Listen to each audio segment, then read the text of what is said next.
இன்னைக்கு புல் போக்குன்னு சொல்லுவாங்க. இது கூடுதலாக சாண்ட்விச் ரொட்டிகளை வச்சு சாப்பிட நல்லா இருக்கும். அதான் செய்கிறேன். பண்டி இறைச்சி வாங்கினேன். பண்டி இறைச்சி வந்து நான் ஸ்லோ குக்கரில் ஒரு 4 hour போட்டேன் நான். ஸோ 4 hourக்கு வந்து நல்லா, அதாவது அந்த பீஸாக வரணும், சரியா? ஸோ அதனால தான் ஸ்லோ குக்கரில் போட்டேன். ஏன்னா புல் போக்குக்கு வந்து இப்படி தான் செய்யணும். ஸோ நல்ல ஒரு இந்த டெக்ஸ்சரில் வரும். ஸோ இதுக்கு வளமே சாண்ட்விச் தான் செய்வாங்க. நான் என்ன செஞ்சேன், ரொட்டி இப்போ செய்கிற கொஞ்சம் சோம்பேறித்தனத்தில் கேக் மிக்சருக்கு தானே, அதில் மாவு போட்டு அதில் அடித்து அதில் ரொட்டி சுட போகிறேன்.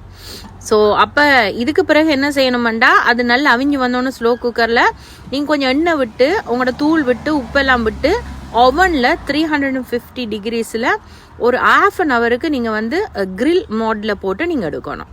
அப்படி போட்டோன்னே அந்த சம்பல் மாதிரி இருக்கும், அந்த லுக்கில் வரும். இதுதான் புல் போக்குன்னு சொல்லுவாங்க, சரியா? நான் தேங்காய் விட்டு தூள் திரும்பவும் ஏற்கனவே ஸ்லோ குக்கரில் போட்டிருந்தேன், திரும்பவும் போட்டு உங்களுக்கு தேவையான ருசி அளவு எல்லாம் போட்டுட்டு அதுக்கப்புறகு நீங்கள் ஓவனில் கிரில் மோடில் போட்டு எடுங்க. ஸோ நான் ரொட்டியை சுட்டுட்டேன், சரியா? அந்த கேக் மிக்சரில் இதானதை இப்போ ரொட்டி சுட்டுட்டேன்.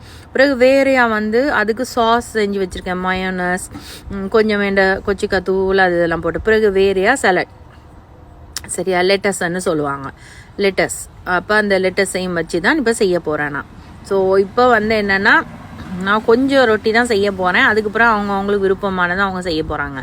ஸோ சுட்ட ரொட்டியில் அந்த புல் போக்கையும் வச்சு கொஞ்சம் லெட்டஸையும் வச்சு அதுக்கு பிறகு அந்த சாஸ் விட்டுட்டு நான் கொஞ்சம் அடுப்பில் வைக்க போகிறேன், சரியா? அடுப்பில் வச்சு தான் எடுக்க போகிறேன் நான், இதை சுருட்டிட்டு அடுப்பில். ஸோ இதுக்கு வந்து பெஸ்ட் ஐடியா வந்து சாண்ட்விச் நல்லாயிருக்கும், ப்ரெட்டுக்கு செம்மையாக போகும்.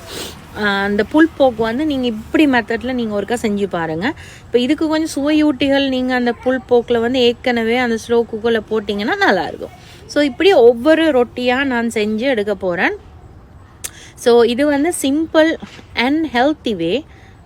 அதாவது நம்மளுக்கு வந்து அந்த பண்டி இறைச்சி போக்கை வந்து அநேக பேர் வந்து அவாய்ட் பண்ணுறது.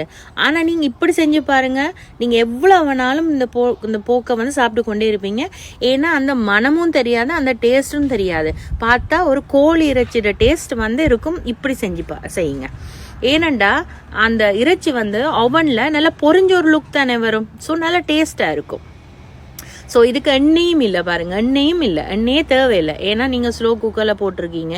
அதுக்கு பிறகு நான் 1 tablespoon என்ன அந்த அடிப்பிடிக்காமல் இருக்கிறதுக்காக நான் போட்டேன். ஏற்கனவே போக்கில் வந்து கொழுப்பெல்லாம் இருக்கும். ஸோ இது நல்ல ஒரு மெத்தட். ஸோ இன்றைக்கி இதுதான் சாப்பாடு. பிறகு இறைச்சியை வந்து பேக் பண்ணேன் நான். இது ஃப்ரோசனாக வரும். பிறகு சோளத்தை வந்து உங்களுக்கு தெரியும் தானே, ஊரில் சாப்பிட்ற மாதிரி சோளம் தூள் உப்பு எல்லாம் போட்டு, ஸோ அது வேறையாகவும் நார்மல் கோன், இப்படி ரொட்டி, இப்படி தான் எங்களோட சாப்பாடு போச்சு. பிடிச்சிருந்தா லைக் பண்ணுங்கள். தேங்க்ஸ் ஃபார் வாட்சிங். நீங்களாம் ட்ரை பண்ணி பாருங்கள்.